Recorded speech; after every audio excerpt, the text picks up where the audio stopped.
ರಾಜ್ಯ ಸರ್ಕಾರ ಯಾವ ರೀತಿಯಾಗಿ ನಡೆದುಕೊಂಡು ಹೋಗ್ತಾ ಇದೆ?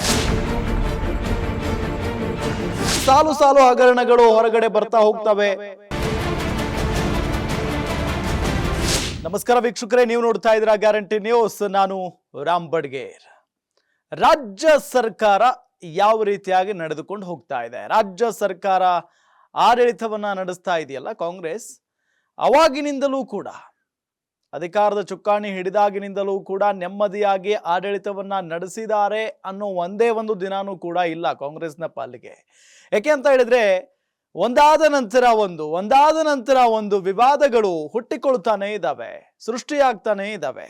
ಸ್ವತಃ ಮುಖ್ಯಮಂತ್ರಿಗಳು ಇಷ್ಟು ವರ್ಷಗಳ ರಾಜಕೀಯ ಜೀವನದಲ್ಲಿ ಬಹುಶಃ ಯಾವುದೇ ರೀತಿಯಾದಂತಹ ಒಂದು ಹಗರಣದಲ್ಲಿ ಸಿದ್ದರಾಮಯ್ಯನವರು ಸಿಕ್ಕಾಕೊಂಡಿರಲಿಲ್ಲ.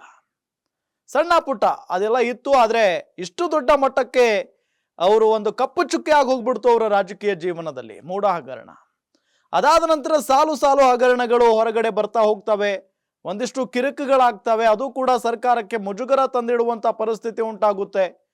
ಇಷ್ಟೆಲ್ಲ ಆದ ನಂತರ ಸರ್ಕಾರಕ್ಕೆ ಪದೇ ಪದೇ ಯಾಕೆ ಈ ರೀತಿಯಾಗಿ ಕಂಟಕ ಆಗ್ತಾ ಇದೆ, ಹಗರಣಗಳು ಬರ್ತಾ ಇದ್ದಾವೆ ಅನ್ನೋ ನಿಟ್ಟಿನಲ್ಲಿ ಲೆಕ್ಕಾಚಾರ ಹಾಕೋದಕ್ಕೆ ಶುರು ಮಾಡ್ತಾರೆ ಕಾಂಗ್ರೆಸ್ನವರು.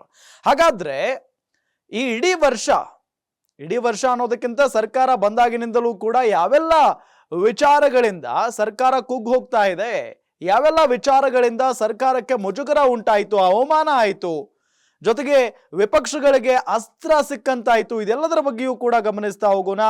ಒಂದೊಂದೇ ವಿವಾದಗಳು, ಸರ್ಕಾರದಲ್ಲಿ ಏನೆಲ್ಲ ಹಗರಣಗಳು ಬಂದವು, ಆ ಹಗರಣಗಳಿಂದ ಬಿಜೆಪಿ ಮತ್ತು ಜೆಡಿಎಸ್ನವರು ಎಷ್ಟರ ಮಟ್ಟಿಗೆ ಸರ್ಕಾರವನ್ನ ಮುಜುಗರಕ್ಕೆ ಒಳಪಡಿಸಿದ್ರು, ಅದೆಲ್ಲವನ್ನೂ ಕೂಡ ಪಿನ್ ಟು ಪಿನ್ ಮಾಹಿತಿಯನ್ನ ನೀಡ್ತಾ ಹೋಗ್ತೀನಿ.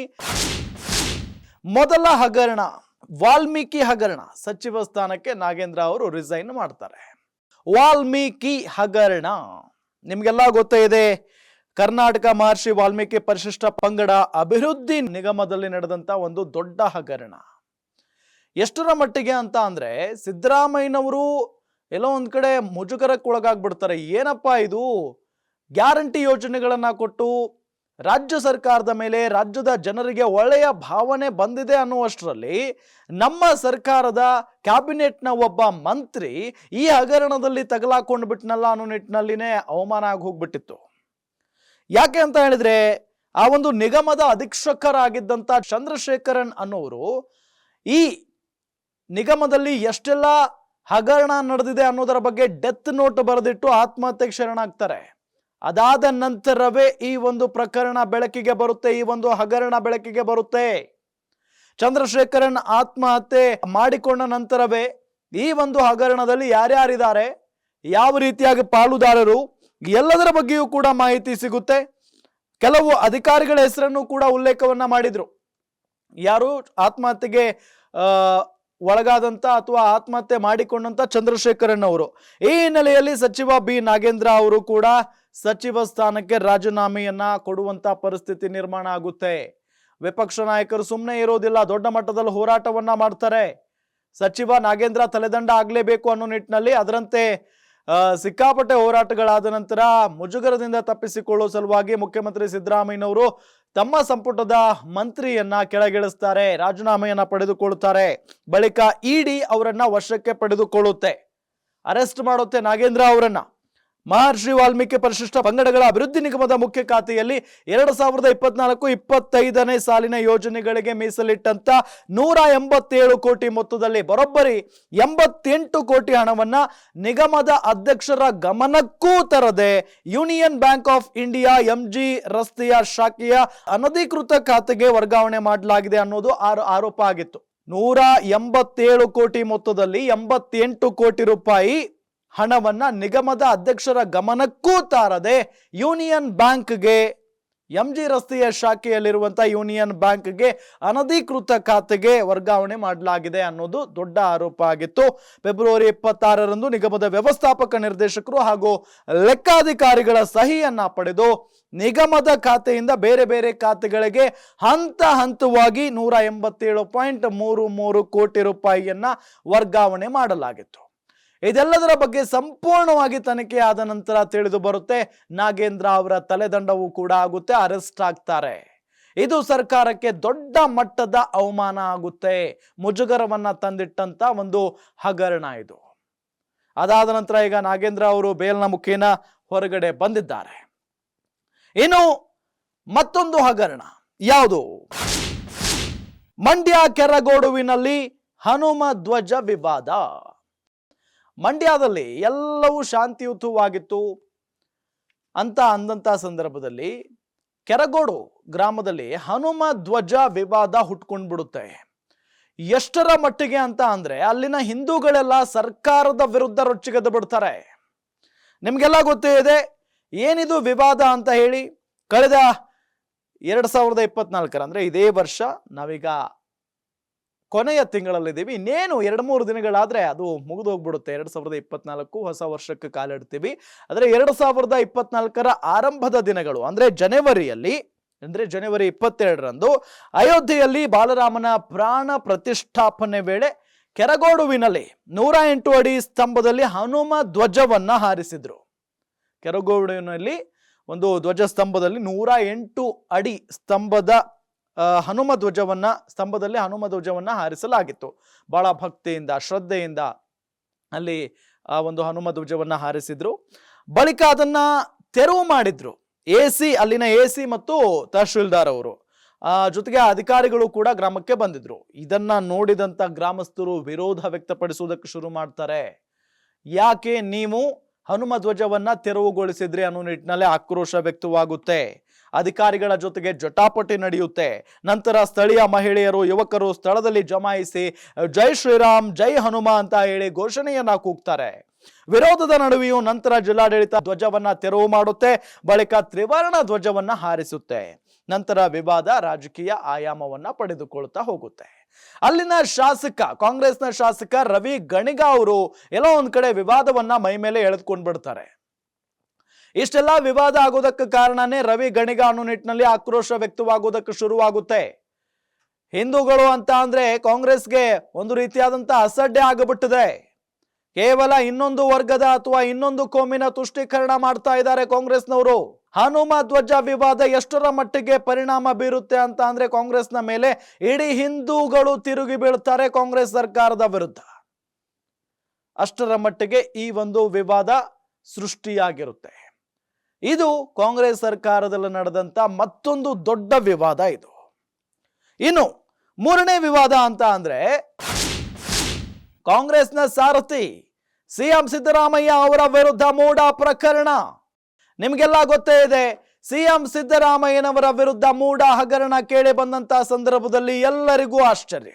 ಅವರ ರಾಜಕೀಯ ಜೀವನದಲ್ಲೇ ಈ ಮೂಡಾ ಪ್ರಕರಣ ಕಪ್ಪು ಚುಕ್ಕಿಯಾಗಿ ಹೋಗ್ಬಿಡುತ್ತೆ. ಸಿದ್ದರಾಮಯ್ಯನವರ ರಾಜೀನಾಮೆಗೆ ಆಗ್ರಹಿಸಿ ಬೆಂಗಳೂರಿನಿಂದ ಮೈಸೂರಿನವರೆಗೆ ಬಿಜೆಪಿ ಮತ್ತು ಜೆಡಿಎಸ್ ನಾಯಕರು ಪಾದಯಾತ್ರೆಗೆ ಹೊರಡುತ್ತಾರೆ. ಪಾದಯಾತ್ರೆಯನ್ನ ನಡೆಸ್ತಾರೆ. ಮೈಸೂರಿನಲ್ಲಿ ದೊಡ್ಡ ಸಮಾವೇಶದ ಮುಖೇನ ಸಿದ್ದರಾಮಯ್ಯನವರ ವಿರುದ್ಧ ಆಕ್ರೋಶವನ್ನ ವ್ಯಕ್ತಪಡಿಸ್ತಾರೆ. ಸಿದ್ದರಾಮಯ್ಯನವರ ರಾಜೀನಾಮೆಗೆ ಆಗ್ರಹಿಸ್ತಾರೆ. ಆದ್ರೆ ಸಿದ್ದರಾಮಯ್ಯನವರು ಬಗ್ಗೋದಿಲ್ಲ. ನನ್ನ ಪಾತ್ರ ಇದರಲ್ಲಿ ಏನೂ ಇಲ್ಲ, ನಾನು ಯಾವುದೇ ಕಾರಣಕ್ಕೂ ರಾಜೀನಾಮೆಯನ್ನ ಕೊಡಲ್ಲ, ನಾನು ಕಾನೂನಿನ ಮುಖೇನಾನೇ ಹೋರಾಟವನ್ನ ನಡೆಸ್ತೀನಿ ಅಂತ ಹೇಳ್ತಾರೆ. ನಿಮ್ಗೆಲ್ಲ ಗೊತ್ತೇ ಇದೆ ಈ ಒಂದು ಪ್ರಕರಣದ ವಿಚಾರ. ಅಂದ್ರೆ ಸಿದ್ದರಾಮಯ್ಯನವರ ಪತ್ನಿ ಮೂಡಾದಲ್ಲಿ ಸೈಟ್ ಅನ್ನ ತೆಗೆದುಕೊಂಡಿರ್ತಾರೆ. ಅದು ಅಕ್ರಮವಾಗಿ ತೆಗೆದುಕೊಂಡಿದ್ದಾರೆ ಅಂತ ಹೇಳಿ ಆರೋಪ ಮಾಡ್ತಾರೆ. ಕೆಲವರು ಕಂಪ್ಲೇಂಟ್ ಕೂಡ ನೀಡ್ತಾರೆ. ಇದರ ಆಧಾರದ ಮೇಲೇನೆ ಪ್ರಾಸಿಕ್ಯೂಷನ್ಗೆ ಅನುಮತಿಯನ್ನ ನೀಡ್ತಾರೆ ರಾಜ್ಯಪಾಲರು ಸಿದ್ದರಾಮಯ್ಯನವರ ವಿರುದ್ಧ. ಅಲ್ಲಿಂದ ಶುರುವಾಗುತ್ತೆ ನೋಡಿ ಈ ಒಂದು ವಿವಾದ. ಯಾವುದೇ ಕಾರಣಕ್ಕೂ ರಾಜೀನಾಮೆ ಕೊಡಲ್ಲ ಅಂತ ಹೇಳಿ ಮುಖ್ಯಮಂತ್ರಿಗಳ ಜೊತೆಗೆ ಸಂಪುಟದ ಸದಸ್ಯರು, ಶಾಸಕರು ಎಲ್ಲರೂ ಕೂಡ ಸಪೋರ್ಟ್ಗೆ ನಿಲ್ತಾರೆ.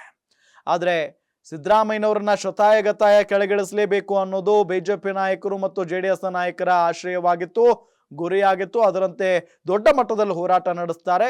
ಅದು ಎಲ್ಲೋ ಒಂದ್ ಕಡೆ ಸಫಲ ಆಗೋದಿಲ್ಲ. ಅಂದ್ರೆ ಪಾದಯಾತ್ರೆ ಯಶಸ್ವಿ ಆದ್ರೂ ಕೂಡ ಸಿದ್ದರಾಮಯ್ಯನವರು ರಾಜೀನಾಮೆಯನ್ನ ಕೊಡೋದಿಲ್ಲ. ಅದಾದ ನಂತರ ಇನ್ನೂ ಕೂಡ ಕೋರ್ಟ್ನಲ್ಲಿ ವಿಚಾರಣೆ ನಡೀತಾನೆ ಇದೆ. ಅಂತಿಮವಾಗಿ ಏನಾಗುತ್ತೆ ಅನ್ನೋದು ಒಂದು. ಆದ್ರೆ ಸರ್ಕಾರದ ಮುಖ್ಯಮಂತ್ರಿಗಳು ಸಿದ್ದರಾಮಯ್ಯನವರು ಅಂಥವರ ಮೇಲೇನೆ ದೊಡ್ಡ ಹಗರಣ ಸದ್ದು ಮಾಡಿದಾಗ ಎಲ್ಲೋ ಒಂದ್ ಕಡೆ ಸರ್ಕಾರಕ್ಕೆ ದೊಡ್ಡ ಮಟ್ಟದ ಒಂದು ಹೊಡೆತ ಇದು. ಹೈಕಮಾಂಡ್ ನಾಯಕರಿಗೂ ಕೂಡ ಮುಜುಗರ ಆಗಬಿಟ್ಟಿತ್ತು, ಕೋಪ ತರಿಸಿಬಿಟ್ಟಿತ್ತು. ಯಾಕೆ ಅಂತ ಹೇಳಿದ್ರೆ ಕ್ಲೀನ್ ಇಮೇಜ್ ಹೊಂದಿದ್ದಂತ ನಾಯಕ ಸಿದ್ದರಾಮಯ್ಯನವರ ಮೇಲೆ ಏಕಾಏಕಿಯಾಗಿ ಇಂಥ ದೊಡ್ಡ ಹಗರಣದ ವಿಚಾರ ಬಂದ್ಬಿಡುತ್ತೆ, ಆರೋಪ ಬಂದ್ಬಿಡುತ್ತೆ ಅಂದಾಗ ಸಹಜವಾಗಿ ಇಡೀ ಕಾಂಗ್ರೆಸ್ಗೆ ಅವಮಾನ ಇದು. ಹಾಗಾಗಿನೇ ಎಲ್ಲೋ ಒಂದ್ ಕಡೆ ಒಂದಿಷ್ಟು ಚರ್ಚೆಯೂ ಕೂಡ ಆಗಿತ್ತಂತೆ ಕಾಂಗ್ರೆಸ್ನ ವಲಯದಲ್ಲಿ, ಮುಖ್ಯಮಂತ್ರಿಗಳನ್ನ ಬದಲಾವಣೆ ಮಾಡ್ಬಿಡೋದು, ಸಿದ್ದರಾಮಯ್ಯನವರನ್ನ ಕೆಳಗಿಳಿಸಿ ಮುಜುಗರದಿಂದ ಪಾರಾಗಬೇಕು, ಅದಾದ ನಂತರ ಇನ್ನೊಬ್ಬ ವ್ಯಕ್ತಿಯನ್ನ ಅಥವಾ ಇನ್ನೊಬ್ಬ ನಾಯಕನನ್ನ ಮುಖ್ಯಮಂತ್ರಿಯನ್ನಾಗಿ ಮಾಡಬೇಕು ಅನ್ನೋದು ಚರ್ಚೆ ಆಗಿತ್ತಂತೆ. ಅಂದ್ರೆ ಇಷ್ಟರ ಮಟ್ಟಿಗೆ ಈ ಒಂದು ಹಗರಣ ಅಥವಾ ಈ ಒಂದು ಅಕ್ರಮ ಸೈಟ್ ಖರೀದಿ ಪ್ರಕರಣ ಎಫೆಕ್ಟ್ ಮಾಡಿತ್ತು ಕಾಂಗ್ರೆಸ್ನ ಮೇಲೆ. ಇದು ಕಾಂಗ್ರೆಸ್ ಸರ್ಕಾರದಲ್ಲಿ ಆದಂತ ಮತ್ತೊಂದು ಬೆಳವಣಿಗೆ.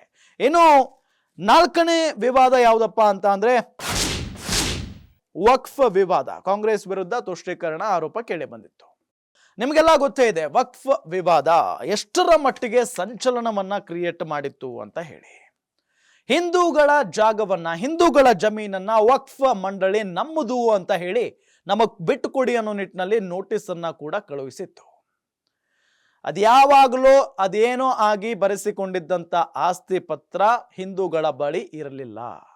ಹಾಗಾಗಿ ಅದು ನಮ್ಮ ಆಸ್ತಿ, ನಮಗೆ ಬಿಟ್ಟುಕೊಡಿ ಅಂತ ಹೇಳಿ ವಕ್ಫ್ ಮಂಡಳಿ ನೋಟಿಸ್ ಅನ್ನ ಜಾರಿ ಮಾಡುತ್ತೆ.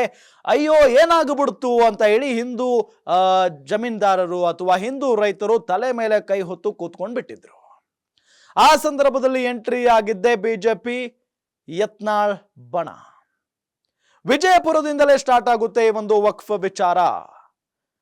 ಹಿಂದೂಗಳಿಗೆ ಅನ್ಯಾಯ ಆಗ್ತಾ ಇದೆ, ಹಿಂದೂ ರೈತರು ಬದುಕಬಾರ್ದ, ಕಾಂಗ್ರೆಸ್ನವರು ಅಂತ ಅಂದ್ರೆ ಬರೀ ಮುಸ್ಲಿಂ ತುಷ್ಟೀಕರಣ ಮಾಡ್ತಾರೆ, ಯಾಕೆ ಹಿಂದೂಗಳನ್ನ ಇಷ್ಟೊಂದು ಕೇರ್ಲೆಸ್ ಮಾಡ್ತಾರೆ, ಹಿಂದೂಗಳಿಗೆ ಯಾಕೆ ಇಷ್ಟೊಂದು ಅನ್ಯಾಯ ಮಾಡ್ತಾರೆ ಕಾಂಗ್ರೆಸ್ನವರು ಅನ್ನೋ ನಿಟ್ಟಿನಲ್ಲಿ ಬಿಜೆಪಿಯವರು ಈ ಪ್ರಕರಣವನ್ನ, ಈ ಒಂದು ವಿವಾದವನ್ನ ದೊಡ್ಡ ಮಟ್ಟದಲ್ಲಿ ಸೃಷ್ಟಿ ಮಾಡಿಬಿಡ್ತಾರೆ. ಇದು ಎಲ್ಲ ಒಂದ್ ಕಡೆ ಕಾಂಗ್ರೆಸ್ಗೆ ದೊಡ್ಡ ಮಟ್ಟದ ಹೊಡೆತ ಆಗುತ್ತೆ. ಇವತ್ತಾಗದೇ ಇದ್ರೂ ಕೂಡ ಇದು ಮುಂದಿನ ದಿನಗಳಲ್ಲಿ ಕಾಂಗ್ರೆಸ್ಗೆ ಹಿನ್ನಡೆ ಆಗೋದ್ರಲ್ಲಿ, ದೊಡ್ಡ ಒಂದು ಪಾಯಿಂಟ್ ಆಗೋದ್ರಲ್ಲಿ ಅನುಮಾನನೇ ಇಲ್ಲ. ಯಾಕೆ ಅಂತ ಹೇಳಿದ್ರೆ ಇಡೀ ಹಿಂದೂಗಳಿಗೆ ಎಲ್ಲೋ ಒಂದ್ ಕಡೆ ಕಾಂಗ್ರೆಸ್ನವರು ಬೆಲೆ ಕೊಡಲ್ಲ ಅನ್ನೋ ಒಂದು ವಿಚಾರವನ್ನ ಪದೇ ಪದೇ ಬಿಜೆಪಿ ಅವರು ಹೇಳ್ತಾನೆ ಇರ್ತಾರೆ. ಮುಸ್ಲಿಂ ತುಷ್ಟೀಕರಣ ಮಾಡುತ್ತೆ ಕಾಂಗ್ರೆಸ್ ಅಂತ ಹೇಳ್ತಾ ಇರ್ತಾರೆ. ಇಷ್ಟು ಸಾಕು ಅಲ್ವಾ ಕಾಂಗ್ರೆಸ್ನ ಬಗ್ಗು ಬಡಿಯೋದಕ್ಕೆ? ಹಾಗಾಗಿನೇ ಈ ವಿಚಾರವನ್ನ ಎಲ್ಲೋ ಒಂದ್ ಕಡೆ ತೆಗೆದುಕೊಂಡು ಹೋಗ್ತಾ ಇದ್ದಾರೆ ಬಿಜೆಪಿ ಅವರು. ಮತ್ತು ಇನ್ನೂ ಕೂಡ ಎರಡನೇ ಹಂತದ ಹೋರಾಟ ಬಾಕಿ ಇದೆ ಅಂತ ಹೇಳಿ ಯತ್ನಾಳ್ ಬಳಗ ಕೂಡ ಹೇಳ್ತಾ ಇದೆ.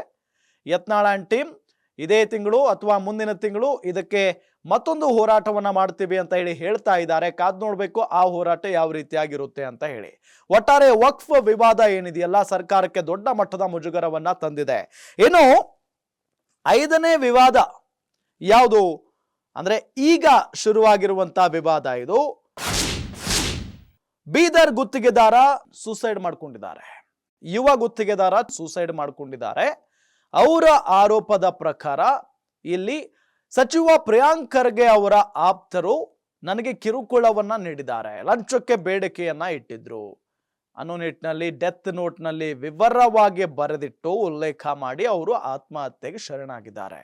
ಈಗ ಪ್ರಿಯಾಂಕ್ ಖರ್ಗೆ ವಿರುದ್ಧ ದೊಡ್ಡ ಮಟ್ಟದ ಆರೋಪ ಇದೆ.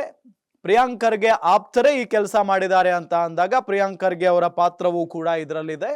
ಪ್ರಿಯಾಂಕ್ ಖರ್ಗೆ ರಾಜೀನಾಮೆಯನ್ನ ಕೊಡಬೇಕು ಅನ್ನೋದು ಬಿಜೆಪಿಯವರ ಆಗ್ರಹ. ನೋಡಿ ಯಾವೆಲ್ಲ ರೀತಿಯಾಗಿ ಆ ಗುತ್ತಿಗೆದಾರ ಆತ್ಮಹತ್ಯೆಗೆ ಶರಣಾಗಿದಾರಲ್ಲ, ಅವರು ಯಾವೆಲ್ಲ ಅಂಶಗಳನ್ನ ಉಲ್ಲೇಖ ಮಾಡಿದ್ದಾರೆ ಅಂತ ಹೇಳಿ ನೋಡ್ತಾ ಹೋಗೋದಾದ್ರೆ ಅದಕ್ಕಿಂತ ಮುಂಚೆ ಸ್ಫೋಟಕ ಅಂಶಗಳೇ ಬಯಲಿಗೆ ಬಂದಿರೋದು. ಬಹಳ ಪ್ರಮುಖವಾಗಿ ಬಿಜೆಪಿ ಶಾಸಕ ನಾಯಕರ ಹತ್ಯೆಗೆ ಸಚಿವ ಪ್ರಿಯಾಂಕ್ ಖರ್ಗೆ ಆಪ್ತ ಸಂಚು ರೂಪಿಸಿದ್ದ ಅನ್ನೋ ನಿಟ್ಟಿನಲ್ಲಿ ಆ ಒಂದು ಡೆತ್ ನೋಟ್ ನಲ್ಲಿ ಉಲ್ಲೇಖ ಆಗಿದೆ. ಇದು ಬಿಜೆಪಿ ನಾಯಕರನ್ನ ಕೆರಳಿಸಿ ಬಿಟ್ಟಿದೆ ಮತ್ತು ಬಿಜೆಪಿ ನಾಯಕರೆಲ್ಲ ರೊಚ್ಚಿಗೆದ್ದಿದ್ದಾರೆ. ಗಮನಿಸ್ತಾ ಇದ್ದೀವಿ ಡೆತ್ ನೋಟ್ ನಲ್ಲಿ ಏನೆಲ್ಲ ಇದೆ ಅಂತ ಹೇಳಿ. ಕಾಮಗಾರಿಗಳಿಗೆ ಸಂಬಂಧಪಟ್ಟಂತೆ ಪ್ರಿಯಾಂಕ ಖರ್ಗೆ ಆಪ್ತ ರಾಜು ಕಪ್ನೂರ್ ಲಂಚಕ್ಕೆ ಬೇಡಿಕೆಯನ್ನ ಇರಿಸಿರ್ತಾನೆ. ಅದಾದ ನಂತರ ಅದರಂತೆ ಅವರ ಪತ್ನಿಯ ಖಾತೆಗೆ 5 ಲಕ್ಷ ವರ್ಗಾವಣೆ ಮಾಡಿದ್ದೆ ನಾನು. ಡೆತ್ ನೋಟ್ ಅಲ್ಲಿ ಇರೋ ಅಂಶಗಳಿದು. ಅದರಂತೆ ಲಂಚಕ್ಕೆ ಏನು ಬೇಡಿಕೆ ಇಟ್ಟಿದ್ನಲ್ಲ ರಾಜು ಕಪ್ನೂರ್ ಅನ್ನೋ ವ್ಯಕ್ತಿ ಪ್ರಿಯಾಂಕ್ ಖರ್ಗೆ ಆಪ್ತ, ಅದರಂತೆ ರಾಜು ಕಪ್ನೂರ್ ಅವರ ಪತ್ನಿಗೆ 5 ಲಕ್ಷ ರೂಪಾಯಿ ವರ್ಗಾವಣೆ ಮಾಡಿದ್ದೆ ಅವರ ಖಾತೆಗೆ ನಾನು. ಆದ್ರೆ 10 ಲಕ್ಷ ನೀಡಬೇಕು ಅಂತ ಹೇಳಿ ಆ ರಾಜು ಕಪ್ನೂರ್ ಹೇಳಿರ್ತಾನೆ. ಕೊಡದೇ ಇದ್ರೆ ಕೊಲೆ ಮಾಡುವ ಬೆದರಿಕೆಯನ್ನ ಹಾಕಿದ್ದ. ಜೊತೆಗೆ ಶಾಸಕ ಮತ್ತಿಮಡು, ಚಂದು ಪಾಟೀಲ್ ರಾಠೋಡ್, ಆಂದೋಲಾ ಸ್ವಾಮೀಜಿಗೂ ಆತನಿಂದ ಕೊಲೆ ಬೆದರಿಕೆ ಇತ್ತು ಅಂತ ಹೇಳಿ ಸಚಿನ್ ಡೆತ್ ನೋಟ್ ನಲ್ಲಿ ಉಲ್ಲೇಖ ಮಾಡಿದ್ದ. ಇದನ್ನ ಇಟ್ಕೊಂಡು ಈಗ ಬಿಜೆಪಿಯವರು ಹೋರಾಟವನ್ನ ಮಾಡ್ತಾ ಇದ್ದಾರೆ. ಬಿಜೆಪಿ ನಾಯಕರ, ಬಿಜೆಪಿ ಶಾಸಕರ ಹತ್ಯೆಗೆ, ಒಬ್ಬ ಸ್ವಾಮೀಜಿಯ ಹತ್ಯೆಗೆ, ಬಿಜೆಪಿ ನಾಯಕರ ಹತ್ಯೆಗೆ ಈ ರಾಜು ಕಪ್ಪನೂರ್ ಪ್ಲಾನ್ ಮಾಡಿದ್ದ ಅನ್ನೋದು ಡೆತ್ ನೋಟ್ ನಲ್ಲಿ ಬರೆದಿಟ್ಟ ಅಂಶಗಳಿಂದ ಗೊತ್ತಾಗ್ತಾ ಇದೆ. ಇದೇ ವಿಚಾರ ಈಗ ಮುನ್ನೆಲೆಗೆ ಬಂದಿರೋದು ಮತ್ತು ಸಚಿವ ಪ್ರಿಯಾಂಕ್ ಖರ್ಗೆ ಅವರ ಆಪ್ತನಿಗೂ ಕೂಡ ಸಂಕಷ್ಟ ತಂದೊಡ್ಡಿದೆ ಮತ್ತು ಪ್ರಿಯಾಂಕ್ ಖರ್ಗೆ ಅವ್ರಿಗೂ ಕೂಡ ಇದು ರಾಜಕೀಯವಾಗಿ ಸಿಕ್ಕಾಪಟ್ಟೆ ಸಂಚಲನ ಕ್ರಿಯೇಟ್ ಮಾಡಿರುವಂತಹ ವಿಚಾರ ಮತ್ತು ಪ್ರಿಯಾಂಕ್ ಖರ್ಗೆ ರಾಜೀನಾಮೆಗೆ ಆಗ್ರಹಿಸ್ತಾ ಇದ್ದಾರೆ ಬಿಜೆಪಿ ಅವರು. ಬಿಜೆಪಿ ಸರ್ಕಾರ ಇದ್ದಂತಹ ಸಂದರ್ಭದಲ್ಲಿ ಈಶ್ವರಪ್ಪನವರು ಸಚಿವರಾಗಿದ್ರು. ಆಗ ಗುತ್ತಿಗೆದಾರ ಸಂತೋಷ್ ಪಾಟೀಲ್ ಅವರು ಆತ್ಮಹತ್ಯೆಗೆ ಶರಣಾಗಿದ್ರು ಮತ್ತು ಈಶ್ವರಪ್ಪನವರ ವಿರುದ್ಧ ಡೆತ್ ನೋಟ್ ಬರೆದಿಟ್ಟು ಸಾವನ್ನಪ್ಪಿದ್ರು, ಅಂದ್ರೆ ಮೆಸೇಜ್ ಮಾಡಿದ್ರು. ಆ ಸಂದರ್ಭದಲ್ಲಿ ವಿಪಕ್ಷ ಸ್ಥಾನದಲ್ಲಿದ್ದಂತ ಕಾಂಗ್ರೆಸ್ ಈಶ್ವರಪ್ಪನವರ ರಾಜೀನಾಮೆ ಕೊಡಿಸುವವರೆಗೂ ಸುಮ್ಮನಿರಲಿಲ್ಲ. ಅದೇ ರೀತಿಯಾಗಿ ಈಗಲೂ ಕೂಡ ಒಬ್ಬ ಗುತ್ತಿಗೆದಾರ ಸಾವನ್ನಪ್ಪಿದ್ದಾನೆ, ಅಂದ್ರೆ ಆತ್ಮಹತ್ಯೆಗೆ ಶರಣಾಗಿದ್ದಾನೆ. ಸಚಿವ ಪ್ರಿಯಾಂಕ್ ಖರ್ಗೆ ಮತ್ತು ಅವರ ಆಪ್ತನ ವಿರುದ್ಧ ಗಂಭೀರವಾದಂತಹ ಆರೋಪ ಮಾಡಿದ್ದಾನೆ ಡೆತ್ ನೋಟ್ ನಲ್ಲಿ. ಹಾಗಾಗಿ ಅವರು ಕೂಡ ರಾಜೀನಾಮೆಯನ್ನ ಕೊಡಬೇಕು, ವಿಚಾರಣೆಯನ್ನ ಎದುರಿಸಬೇಕು ಅನ್ನೋ ನಿಟ್ಟಿನಲ್ಲಿ ಬಿಜೆಪಿಯವರು ಆಗ್ರಹಿಸ್ತಾ ಇದ್ದಾರೆ. ಹಾಗಾಗಿ ನೋಡೋಣ ಈ ಒಂದು ಪ್ರಕರಣ ಎಲ್ಲಿಗೆ ಹೋಗಿ ನಿಲ್ಲುತ್ತೆ. ಆದ್ರೆ ನಿಜ, ಈ ಒಂದು ವಿಚಾರ ಕಾಂಗ್ರೆಸ್ಗೆ ದೊಡ್ಡ ಮಟ್ಟದ ಮುಜುಗರವನ್ನ ತಂದಿಟ್ಟಿದೆ. ಈಗ ಪ್ರತಿ ಸಾಲು ಒಂದು ವಿವಾದ ಮುಗೀತು ಅನ್ಕೊಡೋ ಅಷ್ಟರಲ್ಲಿ ಮತ್ತೊಂದು ವಿವಾದ ಭುಗಿಲೇಳುತ್ತೆ. ಇದು ಕಾಂಗ್ರೆಸ್ಗೆ ನಿಜಕ್ಕೂ ಕೂಡ ನುಂಗಲಾರದ ತುತ್ತಾಗಬಿಟ್ಟಿದೆ. ಈಗ ಪ್ರಿಯಾಂಕ್ ಖರ್ಗೆ ಮತ್ತು ಮಲ್ಲಿಕಾರ್ಜುನ ಖರ್ಗೆ, ಎಐಸಿಸಿ ಪ್ರೆಸಿಡೆಂಟ್, ರಾಷ್ಟ್ರ ರಾಜಕೀಯದಲ್ಲಿ ತಮ್ಮದೇ ಆದಂತ ಚಾಪು ಮೂಡಿಸುತ್ತಿದ್ದಾರೆ. ಮಲ್ಲಿಕಾರ್ಜುನ ಖರ್ಗೆ ಅವರ ಪುತ್ರ ಪ್ರಿಯಾಂಕ್ ಖರ್ಗೆ ಅವರ ವಿರುದ್ಧ ಕೇಳಿ ಬಂದಿರುವಂತಹ ಒಂದು ಆರೋಪ ಹೈಕಮಾಂಡ್ ಮಟ್ಟದಲ್ಲೂ ಕೂಡ ಇದರ ಬಗ್ಗೆ ಚರ್ಚೆ ಆಗ್ತಾ ಇದೆ. ಪ್ರಿಯಾಂಕ್ ಖರ್ಗೆ ರಾಜೀನಾಮೆ ಕೊಡಬೇಕು ಅನ್ನೋದು ಬಿಜೆಪಿ ಅವರ ಆಗ್ರಹ ಆಗಿರೋದು. ನನ್ನ ಹೆಸರನ್ನ ಎಲ್ಲೂ ಕೂಡ ಉಲ್ಲೇಖ ಮಾಡಿಲ್ಲ ಚೇತನ್ ಅನ್ನೋ ನಿಟ್ಟಿನಲ್ಲಿ ಪ್ರಿಯಾಂಕ್ ಖರ್ಗೆ ಅವರು ಹೇಳ್ತಾ ಇದ್ದಾರೆ. ಹಾಗಾಗಿ ನೋಡೋಣ ಏನಾಗುತ್ತೆ ಅಂತ ಹೇಳಿ. ಆದ್ರೆ ವಿವಾದನೇ, ಆರೋಪನೇ ಒಟ್ಟಾರೆಯಾಗಿ ಕಾಂಗ್ರೆಸ್ ಸರ್ಕಾರದಲ್ಲಿ ನಡೀತಾ ಇರುವಂತ ಒಂದಿಷ್ಟು ವಿವಾದಗಳಿವೆ. ಇನ್ನು ಮುಂದುವರೆದು ವಿವಾದ ನಂಬರ್ 6, ಲಕ್ಷ್ಮೀ ಹೆಬ್ಬಾಳ್ಕರ್ ಆಪ್ತನ ಬೆದರಿಕೆ, ನೌಕರ ಆತ್ಮಹತ್ಯೆಗೆ ಶರಣಾಗ್ತಾನೆ. ಮೊನ್ನೆ ತಾನೆ ಲಕ್ಷ್ಮೀ ಹೆಬ್ಬಾಳ್ಕರ್ ಆಪ್ತನ ಕಿರುಕುಳದಿಂದ ಒಬ್ಬ ನೌಕರ ಆತ್ಮಹತ್ಯೆಗೆ ಶರಣಾದಂತ ಸುದ್ದಿ ಇಡೀ ರಾಜ್ಯಾದ್ಯಂತ ಸ್ಫೋಟಗೊಳ್ಳುತ್ತೆ. ಬೆಳಗಾವಿಯ ತಹಶೀಲ್ದಾರ್ ಕಚೇರಿಯಲ್ಲಿ ದ್ವಿತೀಯ ದರ್ಜೆಯ ಸಹಾಯಕರಾಗಿ ಸೇವೆಯನ್ನ ಸಲ್ಲಿಸ್ತಾ ಇದ್ದಂತ 35 ವರ್ಷದ ರುದ್ರಣ್ಣ ಯಡನ್ನವರ್ ಆತ್ಮಹತ್ಯೆಗೆ ಶರಣಾದಂತ ದುರ್ದೈವಿ. ಈ ಪ್ರಕರಣ ರಾಜ್ಯದಲ್ಲಿ ದೊಡ್ಡ ಸಂಚಲನವನ್ನೇ ಹುಟ್ಟು ಹಾಕುತ್ತೆ. ವರ್ಗಾವಣೆ ದಂಧೆಗೆ ರುದ್ರಣ್ಣ ಬಲಿಯಾದ್ರ ಎನ್ನುವ ಅನುಮಾನ ಹುಟ್ಟುವಂತೆ ಮಾಡಿತ್ತು. ವರ್ಗಾವಣೆ ದಂಧೆಗೆ ಅದಕ್ಕೆ ಕಾರಣ ರುದ್ರಣ್ಣ ಅವರು ಆತ್ಮಹತ್ಯೆ ಮಾಡಿಕೊಳ್ಳುವ ಹಿಂದಿನ ದಿನ ತಮ್ಮ ವಾಟ್ಸಾಪ್ನಲ್ಲಿ ಮೆಸೇಜ್ನಲ್ಲಿ ಬಹಿರಂಗಪಡಿಸಿದ್ದಾರೆ. ತಾವು ಆತ್ಮಹತ್ಯೆ ಮಾಡಿಕೊಳ್ಳುವ ಹಿಂದಿನ ದಿನ ವಾಟ್ಸಾಪ್ನಲ್ಲಿ ಒಂದು ಮೆಸೇಜ್ ಅನ್ನ ಕಳುಹಿಸಿರ್ತಾರೆ. ನನ್ನ ಸಾವಿಗೆ ತಹಶೀಲ್ದಾರ್ ಬಸವರಾಜ್ ನಾಗರಾಳ ಹಾಗೂ ಸೋಮು ಇವರೇ ನೇರ ಕಾರಣ ಅಂತ ಉಲ್ಲೇಖಿಸಿದ್ರು. ಈ ಸೋಮು ಎಂಬಾತ ಸಚಿವ ಲಕ್ಷ್ಮೀ ಹೆಬ್ಬಾಳ್ಕರ್ ಅವರ ಆಪ್ತ ಸಹಾಯಕ ಅನ್ನೋದು ಕೂಡ ತನಿಖೆಯಲ್ಲಿ ಬೆಳಕಿಗೆ ಬರುತ್ತೆ. ನೋಡಿ, ತಹಶೀಲ್ದಾರ್ ಬಸವರಾಜ್ ನಾಗರಾಳ ಹಾಗೂ ಸೋಮು, ಈ ಸೋಮು ಸಚಿವೆ ಲಕ್ಷ್ಮೀ ಹೆಬ್ಬಾಳ್ಕರ್ ಅವರ ಆಪ್ತ. ಈ ಸೋಮುನ ಕಿರುಕುಳದಿಂದಲೇ ನಾನು ಆತ್ಮಹತ್ಯೆಗೆ ಶರಣಾಗಿದ್ದೀನಿ ಅನ್ನೋ ನಿಟ್ಟಿನಲ್ಲಿ ಮೆಸೇಜ್ನಲ್ಲಿ ಅವರು ಹೇಳಿರ್ತಾರೆ. ಆತ್ಮಹತ್ಯೆಗೂ ಶರಣಾಗುವ ಮುನ್ನ ಒಂದು ದಿನ ಆ ಮೆಸೇಜ್ನಲ್ಲಿ ಬಹಿರಂಗಪಡಿಸಿರ್ತಾರೆ ಈ ವ್ಯಕ್ತಿ, ಅಂದ್ರೆ ರುದ್ರಣ್ಣ ಯಡನ್ನವರ್. ಹಾಗಾಗಿನೇ ಸಚಿವೆಯ ತಲೆದಂಡ ಆಗಬೇಕು ಅನ್ನೋ ನಿಟ್ಟಿನಲ್ಲಿ ಬಿಜೆಪಿಯವರು ಆಗ್ರಹಿಸ್ತಾರೆ. ಇದು ಕೂಡ ಕಾಂಗ್ರೆಸ್ ಸರ್ಕಾರದಲ್ಲಿ ನಡೆದಂತ ದೊಡ್ಡ ವಿವಾದಗಳಲ್ಲಿ ಒಂದು. ಸಚಿವರ ಮೇಲೇನೆ ಪದೇ ಆರೋಪಗಳು ಬರ್ತಾ ಇರೋದನ್ನ ನಾವು ಗಮನಿಸ್ತಾ ಇದ್ದೀವಿ. ಇನ್ನು ಅಬಕಾರಿ ಇಲಾಖೆಯಲ್ಲಿ ನಡೆದಂತ ದೊಡ್ಡ ಮಟ್ಟದ ಹಗರಣ ರಾಷ್ಟ್ರ ಮಟ್ಟದಲ್ಲಿ ಸಂಚಲನವನ್ನ ಹುಟ್ಟು ಹಾಕಿತ್ತು. ಯಾಕೆ ಅಂತ ಹೇಳಿದ್ರೆ ಅಬಕಾರಿ ಇಲಾಖೆಯಲ್ಲಿ ಬರೋಬ್ಬರಿ 700 ಕೋಟಿ ಹಗರಣ ನಡೆದಿದೆ ಅಂತ ಸ್ವತಃ ಭಾರತದ ಪ್ರಧಾನ ಮಂತ್ರಿ ನರೇಂದ್ರ ಮೋದಿ ಅವರು ಭಾಷಣದಲ್ಲಿ ಹೇಳಿಕೆಯನ್ನ ಕೊಟ್ಟಿದ್ರು. ಕರ್ನಾಟಕದಲ್ಲಿ ಭ್ರಷ್ಟ ಸರ್ಕಾರ ಇದೆ, ಕರ್ನಾಟಕದಲ್ಲಿ ಕಾಂಗ್ರೆಸ್ ಭ್ರಷ್ಟ ಆಡಳಿತವನ್ನ ನಡೆಸ್ತಾ ಇದೆ, ಅಬಕಾರಿ ಇಲಾಖೆಯಲ್ಲಿ ಬರೋಬ್ಬರಿ 700 ಕೋಟಿ ರೂಪಾಯಿ ಹಗರಣ ನಡೆದಿದೆ ಅಂತ ಹೇಳಿ ಚುನಾವಣಾ ಭಾಷಣದಲ್ಲಿ ಪ್ರಧಾನಿ ನರೇಂದ್ರ ಮೋದಿ ಅವರು ಆರೋಪವನ್ನ ಮಾಡಿದ್ರು. ಅಬಕಾರಿ ಸಚಿವ ಯಾರು? ಅಬಕಾರಿ ಸಚಿವರೇನಿದಾರಲ್ಲ ಆರ್.ಬಿ. ತಿಮ್ಮಾಪುರ ಅವರ ವಿರುದ್ಧ ಕೇಳಿ ಬಂದಂತ ದೊಡ್ಡ ಹಗರಣ ಇದು. 700 ಕೋಟಿ ರೂಪಾಯಿ ಭ್ರಷ್ಟಾಚಾರದ ಬಗ್ಗೆ ಮಹಾರಾಷ್ಟ್ರದ ಚುನಾವಣಾ ಪ್ರಚಾರದ ವೇಳೆ ಪ್ರಧಾನಮಂತ್ರಿಗಳು ಪ್ರಸ್ತಾಪವನ್ನ ಮಾಡಿದ್ರು. ಸಿದ್ದರಾಮಯ್ಯನವರು ಇದಕ್ಕೆ ಸಾಕ್ಷಿ ಕೊಡಿ ಅಂತ ಕೇಳಿದ್ರು. ಪ್ರಧಾನಿಗಳಾಗಿ ನೀವು ಇಂಥ ದೊಡ್ಡ ಆರೋಪವನ್ನ ಮಾಡ್ತಿರಲ್ಲ, ನೀವು ನಮಗೆ ಸಾಕ್ಷಿ ಕೊಡಿ ಅಂತ ಕೇಳಿದ್ರು ಸಿದ್ದರಾಮಯ್ಯನವರು.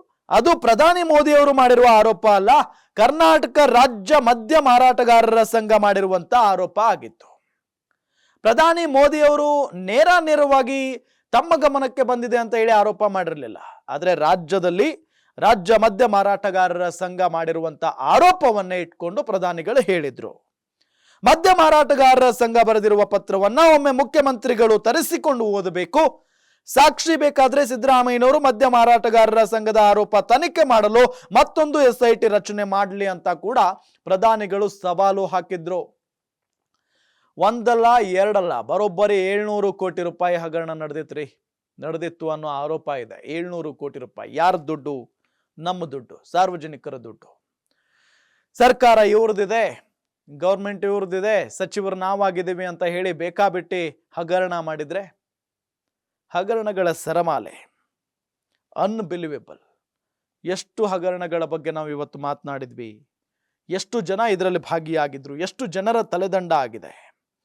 7 ವಿವಾದಗಳ ಬಗ್ಗೆ ಮಾತನಾಡಿದ್ವಿ. ಇನ್ನೂ ಸಾಕಷ್ಟಿದಾವೆ ಹೇಳ್ಕೊಳ್ಳೋದಕ್ಕೆ, ಸಾಕಷ್ಟಿದಾವೆ. ಅದರಲ್ಲಿ ಪ್ರಮುಖವಾದಂತಿದು ನೋಡಿ, ಮೊದಲನೇದು ವಾಲ್ಮೀಕಿ ಹಗರಣ. ಅಲ್ಲಿ ಸಚಿವ ಸ್ಥಾನಕ್ಕೆ ನಾಗೇಂದ್ರ ರಿಸೈನ್ ಮಾಡ್ತಾರೆ, ಜೈಲಿಗೆ ಹೋಗ್ತಾರೆ. ಈಗ ಬೇಲ್ಮುಖಿನ ಹೊರಗಡೆ ಬಂದಿದ್ದಾರೆ, ಆರೋಪ ಮುಕ್ತರಾಗಿಲ್ಲ ಇನ್ನೂ ಕೂಡ. ಅದಾದ ನಂತರ ಮಂಡ್ಯದ ಕೆರಗೋಡುವಿನಲ್ಲಿ ದೊಡ್ಡ ಮಟ್ಟದ ಹನುಮ ಧ್ವಜ ವಿವಾದ ಸೃಷ್ಟಿಯಾಗುತ್ತೆ, ಸರ್ಕಾರಕ್ಕೆ ಹಿನ್ನಡೆಯಾಗುತ್ತೆ. ಆ ಸಂದರ್ಭದಲ್ಲಿ ಬಹಳ ಮುಜುಗರ ಉಂಟಾಗುತ್ತೆ. ಹಿಂದೂಗಳನ್ನ ತುಳಿತಾ ಇದ್ದಾರೆ, ಮುಸ್ಲಿಂ ತುಷ್ಟೀಕರಣ ಮಾಡ್ತಾ ಇದ್ದಾರೆ ಕಾಂಗ್ರೆಸ್ ಅಂತ ಹೇಳಿ ಆರೋಪ ಆಗುತ್ತೆ.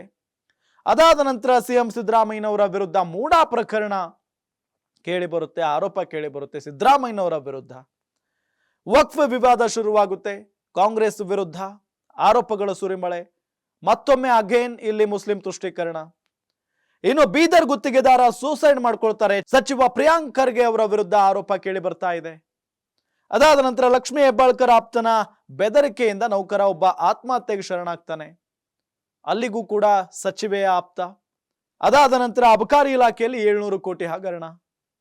ಒಟ್ಟಾರೆಯಾಗಿ ಹಗರಣಗಳು, ವಿವಾದಗಳಿಂದಾನೇ ಈ ಸರ್ಕಾರ ನಡೀತಾ ಇರೋದನ್ನ ನಾವು ಗಮನಿಸ್ತಾ ಇದ್ದೀವಿ. ಹಗರಣಗಳ ಸುತ್ತ ಸರ್ಕಾರ ಇದೆ, ಸರ್ಕಾರದ ಸುತ್ತ ಹಗರಣಗಳು, ವಿವಾದಗಳು. ಒಟ್ಟಾರೆಯಾಗಿ ಈ ಸರ್ಕಾರ ನೆಮ್ಮದಿಯಾಗಂತೂ ಇಲ್ಲ. ಇವೆಲ್ಲವನ್ನು ಗಮನಿಸ್ತಾ ಇದ್ರೆ ಜನ ಹೇಳ್ತಾ ಇರೋದು ಸರ್ಕಾರ ಸರಿಯಾಗಿ ನಡೀತಾ ಇಲ್ಲ ಅಂತ ಹೇಳಿ. ಒಂದು ಕಡೆ ಅಭಿವೃದ್ಧಿಯ ಕುಂಠಿತ, ಮತ್ತೊಂದು ಕಡೆ ವಿವಾದಗಳ ಮೇಲೆ ವಿವಾದಗಳು, ಮತ್ತೊಂದು ಕಡೆ ಭ್ರಷ್ಟಾಚಾರ. ಇದೆಲ್ಲದರಿಂದ ಜನ ಬೇಸತ್ತು ಹೋಗ್ಬಿಟ್ಟಿದ್ದಾರೆ. ನೋಡೋಣ ಮುಂದೆ ಏನಾಗುತ್ತೆ ಅಂತ ಹೇಳಿ. ನೋಡ್ತಾ ಇರಿ ಗ್ಯಾರಂಟಿ ನ್ಯೂಸ್, ಸುದ್ದಿ ಖಚಿತ, ನ್ಯಾಯ ನಿಶ್ಚಿತ. ಗ್ಯಾರಂಟಿ ನ್ಯೂಸ್, ಸುದ್ದಿ ಖಚಿತ, ನ್ಯಾಯ ನಿಶ್ಚಿತ.